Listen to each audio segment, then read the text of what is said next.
New World Order. Billions of people on planet Earth are living in ignorance. Before your very eyes, politicians are advancing a global plan. Since the time of Napoleon, secret societies have been influencing politicians to take over and conquer Europe. Now, in the 21st century, their work of ages is coming to fruition. The New World Order is about the centralization of power. It's about silencing any public criticism of the system. It's about commercializing and selling everything as a product. It's about letting China torture students and still allowing them to host the Olympics. It's about closing down government-owned schools and hospitals, turning them into apartments, and then letting private companies make profits from teaching your children or selling you drugs. The secret societies and political organizations running the New World Order use various symbols and numbers. Once you learn their secret language, you too will have the all-seeing eye.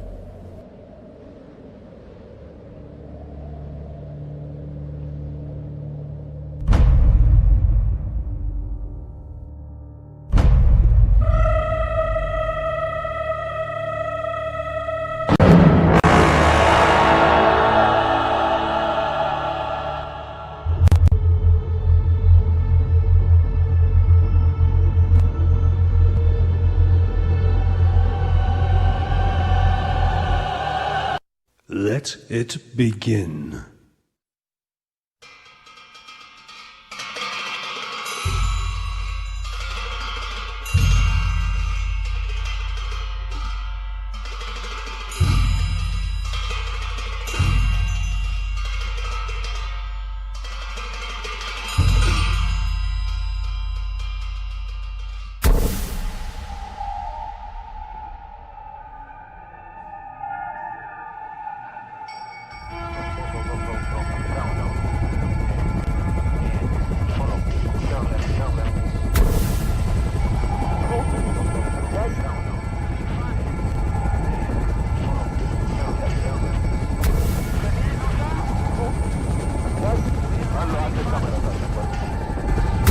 More than 6,000 monasteries and places of worship are said to have been looted, desecrated and destroyed in what the Chinese call the peaceful liberation of Tibet. Within the last few years, the Chinese have dramatically increased political arrests and prison labor.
Tonight, Eastern Standard Time, exactly 100 hours since ground operations commenced and 6 weeks since the start of Operation Desert Storm, all United States and coalition forces will suspend offensive combat operations.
The Americans did not interfere. Therefore, it took us only a few days to recover from the surprise, to reorganize our troops, reorganize our resources, and impose peace and order on the southern governors. It took us 2 weeks to do that.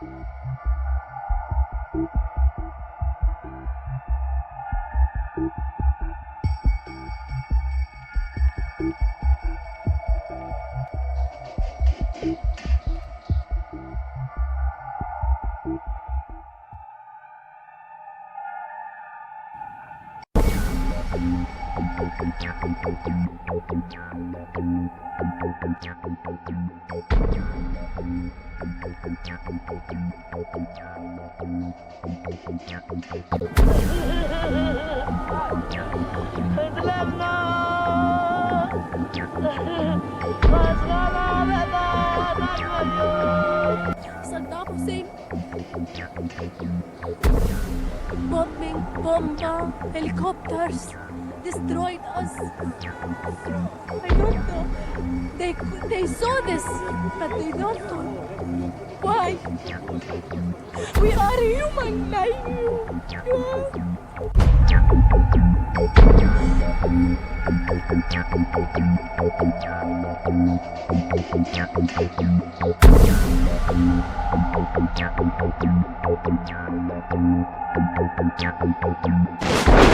What is at stake is more than one small country.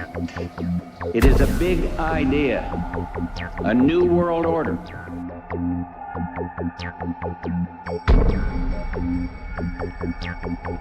And this is the best chance to begin to establish the new world order. К новому мировому порядку. I think even that does not describe why the world has changed so much and why the world has turned so much toward a new world order and a new kind of civilization. It first started in 1967 when I found out that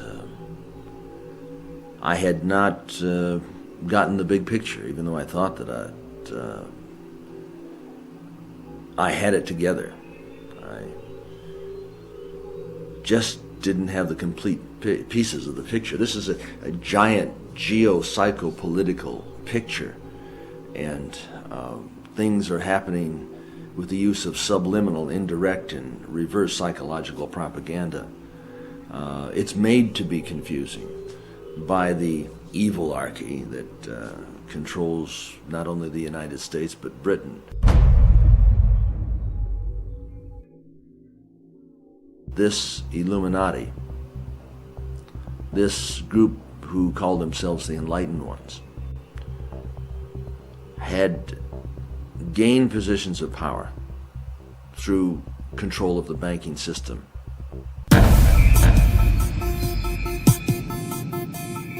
Let's do it.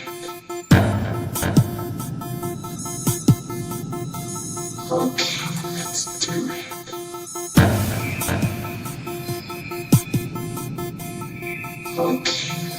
it. Let's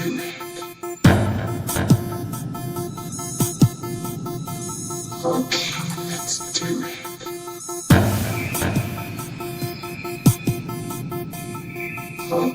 Let's do it.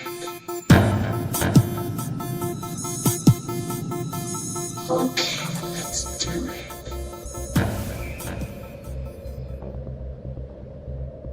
On the back of the dollar bill, you'll see the symbol on the left-hand side of the bill, which is annuit coeptus, which means our enterprise is now a success, or our enterprise is crowned with success. Annuit coeptus. So you're saying, fine, so you have an enterprise and it's now crowned with success. What enterprise are you talking about? Novus ordo seclorum. Novus is novus, meaning new. Ordo is order, and seclorum is where we get the word secular, meaning the world. So it's new order of the world, the new world order. George Bush's new world order is now a success. Bill, you've heard an awful lot of dramatic speeches and seen dramatic moments in times of great gravity for the nation. How would you assess this evening? This was a stirring address, in my view, shorter than his father's speech when he announced the New World Order, shorter than his father's speech when he announced the New World Order.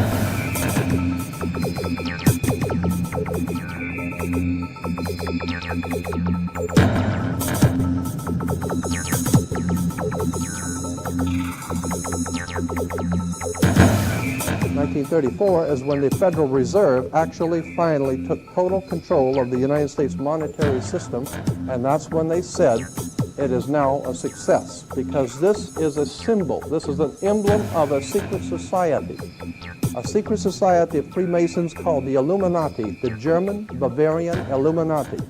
They were a secret society founded in the south of Germany. They were called the Illuminati, the illuminated ones, the enlightened ones. Annuit coeptus, novus ordo seclorum, and that was in 1774 that the Bavarian Illuminati drew up their plans for what they were going to do in America and how they were going to do it. The triangle at the top with the light emanating from around it is Horus, the god of the ancient Egyptians. Of course, this is an Egyptian pyramid. You don't find pyramids in America, you find them in Egypt. And that pyramid is the symbol of the eye, was in the Egyptian religion Horus, which was the newborn sun. Every morning when the sun came up, his name was Horus. That was the solar divinity in Egypt. Horus was God's son, the light of the world, who is risen. He is our risen Savior, our risen. And so Horus was referred to as God's son, and that's why the light is emanating from around, because it's the sun. The sun is a round eyeball of God. The ancient Egyptians believed the pupil of God was the sun, and he's watching you. And therefore, the sun was very bright. And so today we even say someone who is extremely intelligent is brilliant. They're bright. And that's why God is, of course, the most brilliant of all. Therefore, the sun is the most brilliant because it's God's eye. All right, anyway, there are 13 layers on the pyramid. And the 1776 at the bottom is 1776. A lot of people think it's because of the country being founded in 1776. It has nothing to do with that. As I said, this is on a document published back in 1774, 75, and then in 1776 the Roman numerals appeared on it in Europe. So what it amounted to is that the 1776 was when this secret society actually formed itself into a secret society and put itself into operation. They were the basis for what we call today in our country the Bavarian Illuminati was the basis for what we call today the Colombian faction. The Colombian faction of the Illuminati came here right after this government was formed, and that's where we get today this Columbia Space Shuttle, Columbia Movies, Columbia Television, Columbia Records, everything, Columbia University. As a matter of fact, Columbia TV, Columbia Broadcasting System, CBS. What is the symbol for CBS? It's the all-seeing eye. And that's why our government is in the District of Columbia, because these guys own our government. They print our money, and they own not only the government, but they own you. You are their property. So, in other words, these guys print the money, they run the country, and they own you, and they own everything around it. And so they make the laws, and that's why they can decide who can kill who, and who can get away with who, and who can get away with whatever, because they make the laws and they decide, all right? As I said to you before, there are 13 layers in this pyramid. There are 13 letters in Coeptus, but 13 is a very important number to this secret society. There are 13 stripes, there are 13 stars here, which make up the Star of David. The 13 berries, there are 13 leaves, 13 arrows. There are 32 feathers here and 33 feathers there. Everything is done in sequence of 13. 13, of course, is based on, this is what we call Masonic symbolism. Freemasons designed this dollar bill. Everything is done in sequence of 13, and again, I draw your attention to the fact that you have 13 stars here, which collectively make up the Star of David. There's a reason why. On the $1 bill at the top, you'll see this little image right here. But if you blow it up from an actual photograph, you'll see it is it's a little owl.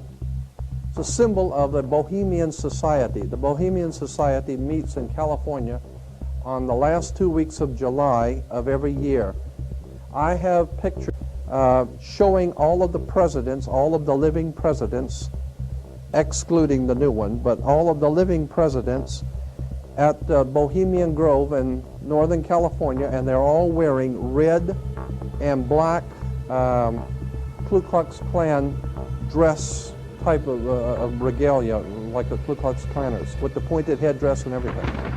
And I mean, that's quite a sight to see presidents dressed like Ku Klux Klan members, right? And they're standing in front of a big open pit of fire, and behind them is about a 20 to 25 foot owl behind them. And the article in Elm magazine and Time magazine, I've got 2 or 3 different magazines showing basically the same pictures. It says that the presidents meet with all of the heads of industry throughout the world, all of the heads of state throughout the world, and all of the most important wheeler dealers in this country, and they all meet up in Northern California, and they have rituals where they go before the owl after midnight. And what a picture you got, with all the presidents dressed up like Ku Klux Klanners with black and red robes on before an owl. And these are your presidents of this country. And the reason why they chose the owl is because the owl is a symbol used in Europe by secret societies, because the owl is wise, because it sees things in the dark. And the implication is, of course, that's why they're where they are, because they're very brilliant and they know things that you don't know.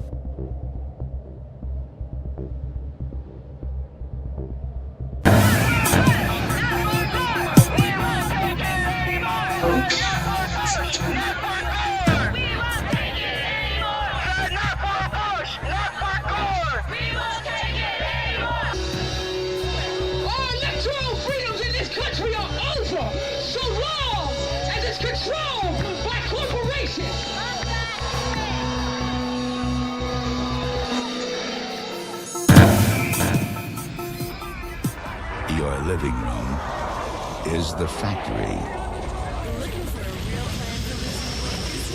The product being manufactured is you.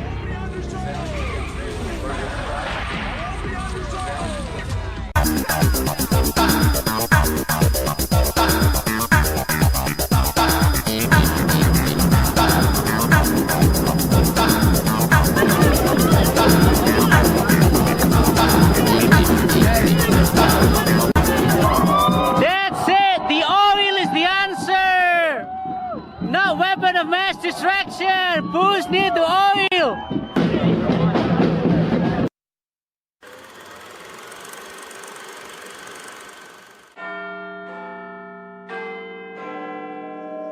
Studying shadows like an indoor cat until dusk when the sky walks me home.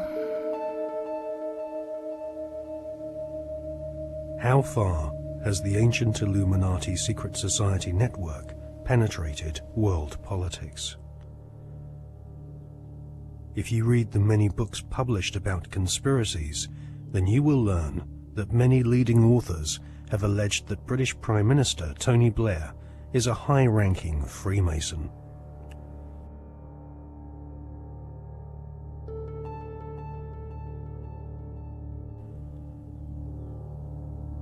Mr. Blair is a Queen's Counsel barrister, a profession which has its roots in the Temple Bar, built in London by the Knights Templar secret society in the 12th century. According to many authors, Tony Blair follows the tradition of Masonic membership amongst large numbers of barristers and judges. Mr. Blair is allegedly a member of the 1591 Studholme Masonic Lodge, which meets, amongst other places, at the Café de Paris in London. The Prime Minister has defended his role in lobbying on behalf of a wealthy Labour Party donor who was negotiating to buy a steel company from the Romanian government. Mr. Blair wrote a letter in support of Lakshmi Mittal, an Indian billionaire who lives in London. Mr. Blair said the letter was a standard one, written on the advice of the Foreign Office. However, opposition MPs are calling for an inquiry into allegations that his intervention helped to clinch the deal for Mr. Mittal's company, which is registered in a Caribbean tax haven. Our political correspondent, Norman Smith, reports. Lakshmi Mittal donated more than £100,000 to Labour after the last election. Shortly after that, Mr. Blair wrote a letter to the Romanian Prime Minister in support of a successful bid by Mr. Mittal's company, L&M Holdings, to buy a Romanian steelworks.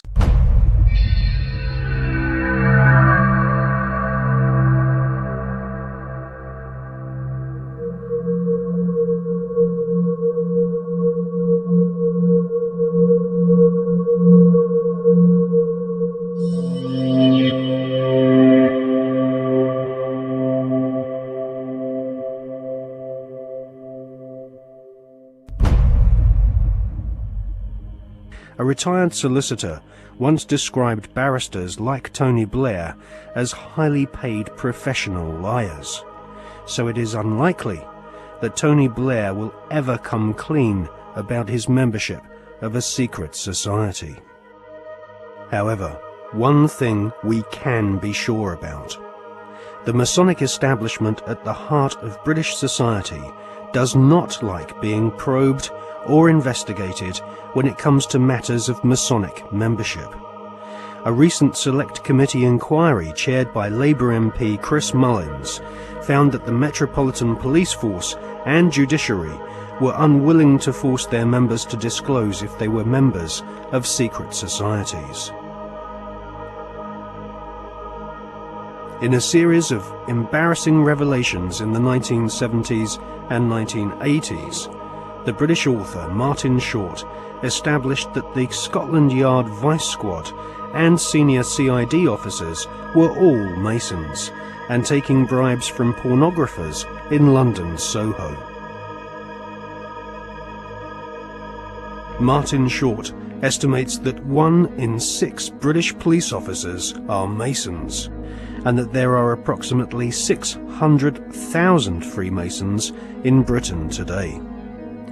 Many Freemasons occupy highly paid jobs at local borough councils across Britain, which often have Masonic temples inside council buildings, maintained at the taxpayer's expense. In Scotland, Masons used to proudly parade through the streets. After the exposure of local authority frauds involving corrupt Masonic solicitors and councillors, British Freemasons went underground and now rarely march in view of the public. The public image of British Freemasonry has been damaged by the revelation that supercriminal Kenneth Noye and the men responsible for the Brinks-Mat gold bullion robbery were all Masons. As Prime Minister, Tony Blair has frequent meetings with the Queen. She herself is Grand Patroness of International World Freemasonry, which has its Grand Lodge of England headquarters near Drury Lane in London. The British government employs a huge number of civil servants, magistrates, judges, solicitors and officials, which have all historically been Freemasons. The deceased author of The Brotherhood, Stephen Knight, says that penetration of Freemasonry into the British establishment goes way beyond policemen and parish councils. Knight says that the Palace of Westminster, home to the British Parliament, is used as a meeting place for at least 2 Masonic lodges. One of these lodges is called the New Welcome Masonic Lodge, which regularly hosts blood-curdling rituals and ceremonies inside the Palace of Westminster. Members of Parliament from all political parties gather together, wearing white gloves, sashes, lambskin aprons, and wielding ceremonial daggers, swearing bloodthirsty oaths of allegiance to each other. Just where this leaves British democracy is anyone's guess, but the fact that these secret ceremonies take place in a building paid for by the British taxpayer leaves one wondering if Freemasons do not see themselves as superior to the average British citizen.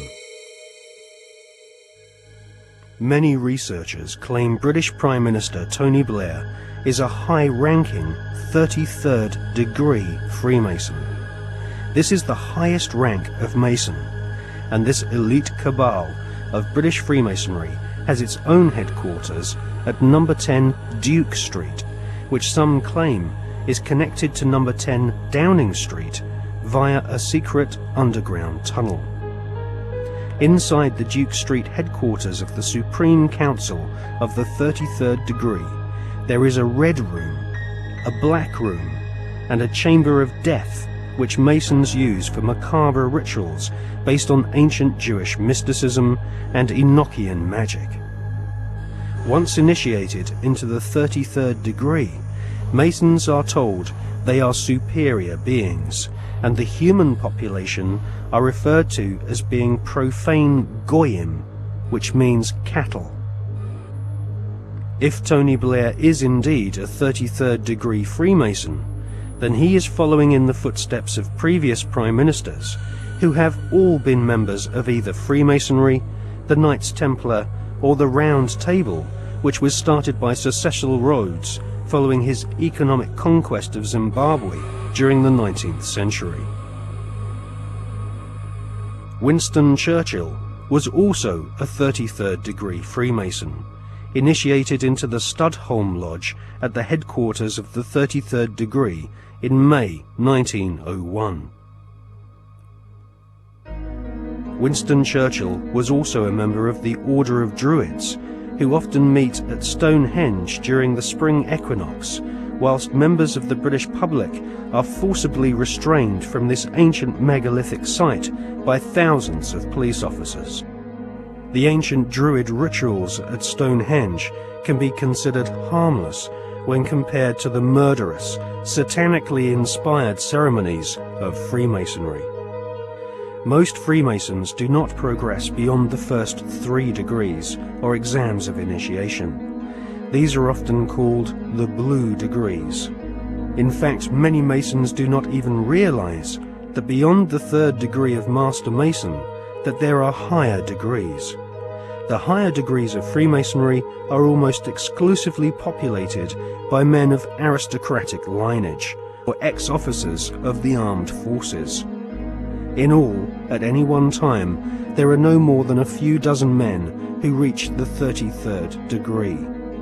As they pass each ritual test, the ceremonies become more bizarre and include symbols which can be found in ancient Egypt, with initiates being given pompous titles such as sovereign, prince, or knight.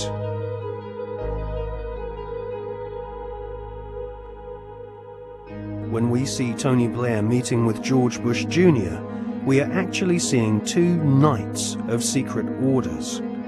Blair is rumoured to be a sovereign knight of Malta, whilst Bush is confirmed as being a knight of Eulogia, his title bestowed upon him whilst laying in a coffin at the Skull and Bones Secret Society headquarters at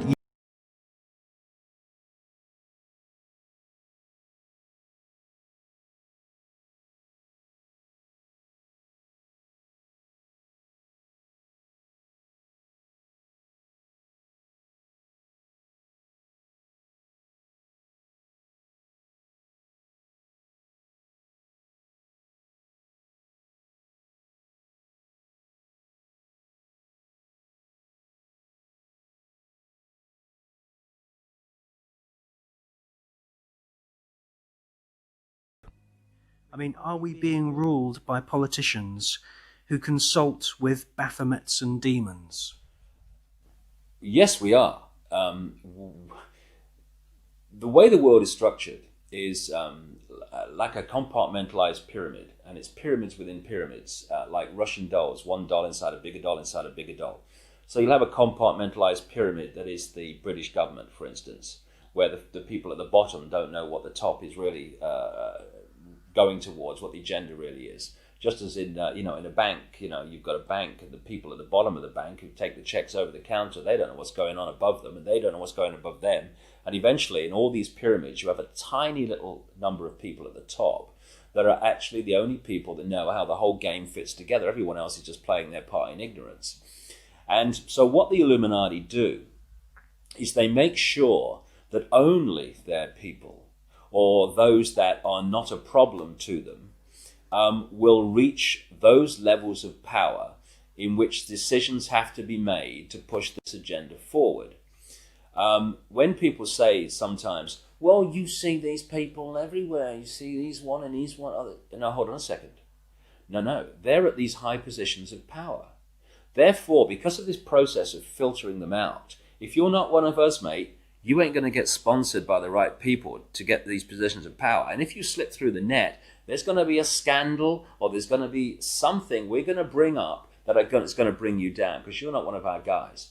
And so therefore, the ratio of people who are into these dark satanic rituals, etc., to positions of real power in the world are very, very high compared with the general population, where it's nothing like as high, of course. And so the question answers itself, in my experience, when people say, do you think the Prime Minister of Britain's involved? And my reply is he the Prime Minister of Britain? Yeah, well, he's involved, particularly Britain, because the reason, you see, that you cannot put a cigarette paper between the British Prime Minister ever and the President of the United States, whether Democrat or Republican, is because both are answering to exactly the same masters. And Blair and Bush, who are gophers, the real power you don't see. They're just, they're on public display, they're still at gopher level. They are far more terrified of those in the shadows dictating to them than they are of public reaction to them. Because the most that public reaction can do is kick them out. It's not the most that the people in the shadows can do. I was talking years indeed before Blair came to power, that Blair was a chosen one and that he would be brought through. And one of his tasks would be to take Britain into the euro. among many other things. And this is why Bush and Blair speak from the same song sheet, because the same people are handing out the song sheets. So yes, absolutely is involved. And so are the British royal family in horrendous rituals that go on at places like Balmoral. And if what really goes on comes out, and it will, people like Bush and Blair and the British royal family will have to reincarnate many times to complete the sentence.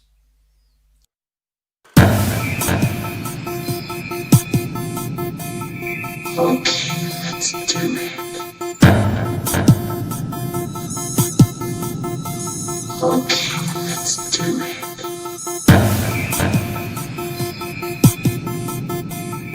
Okay, let's do it. Okay, let's do it.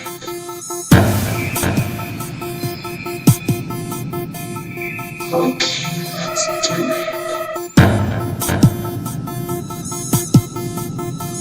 Okay, let's do it.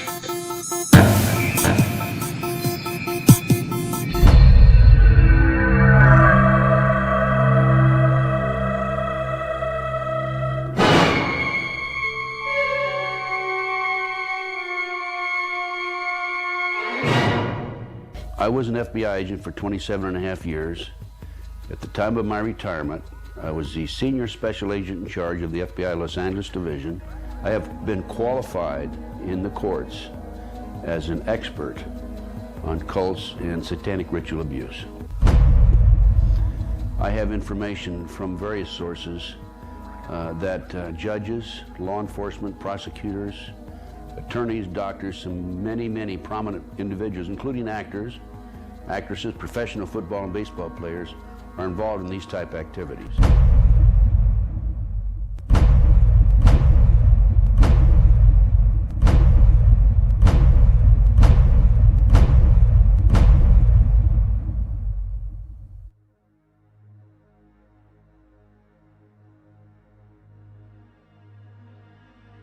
If you go back 225 or 30 years ago, you have what we call the Illuminati that was established in 1776. And the goals of the Illuminati, this is all very well documented, are to take over the world. One of the best ways of taking over the world is to control people's minds and to take over a country through the control of the minds. So what's happening in America, and based on my research and my interviews with numerous individuals, is that the powers that be, the higher-ups, the people in the Illuminati, are using the satanic cults as a means and as a tool to condition individuals and to make them victims of the mind control, MK Ultra mind control program. There's probably close to 4 million practicing Satanists in the United States alone, based on my intelligence information.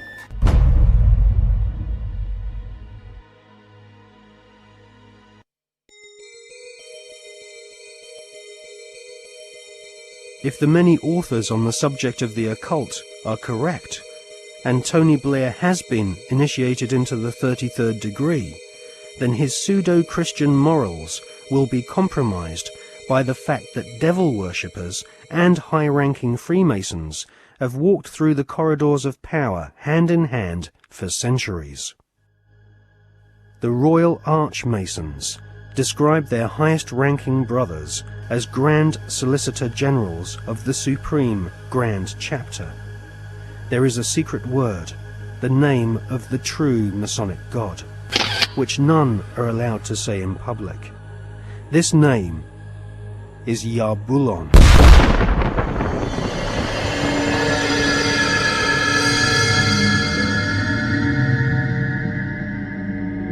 The Masonic God is not the same God of the Bible, which the Masons call Adonai.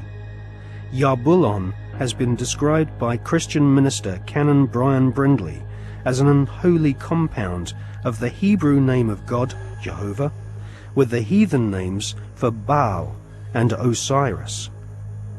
The highest ranks of Freemasonry utter Yarbulon as the one sacred and mysterious name of God. Yarbulon is a tripantheon Masonic god, in part deified as the historical Baal, which the Oxford English Dictionary confirms as being a Hebrew word. Baal is the chief male deity of the Phoenician and Canaanite nations. To the tribes of the Old Testament, Baal was the devil himself.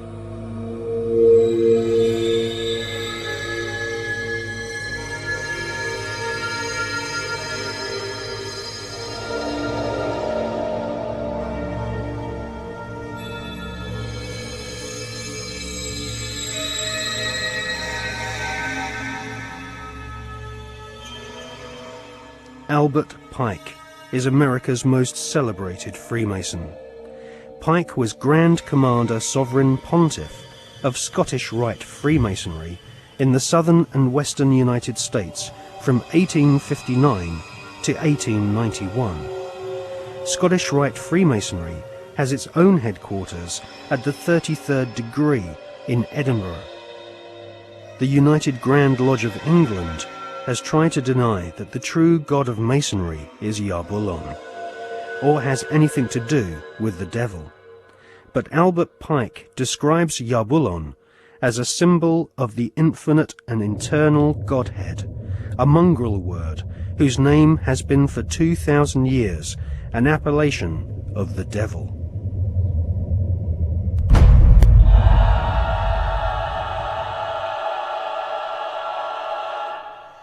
On the 14th of July 1889, Albert Pike issued these instructions to 23 Scottish Rite Supreme Councils throughout the world. We worship a God, but it is the God that one adores without superstition. To you, Sovereign Grand Inspectors General, we say this, that you may repeat it to the brethren of the 30th,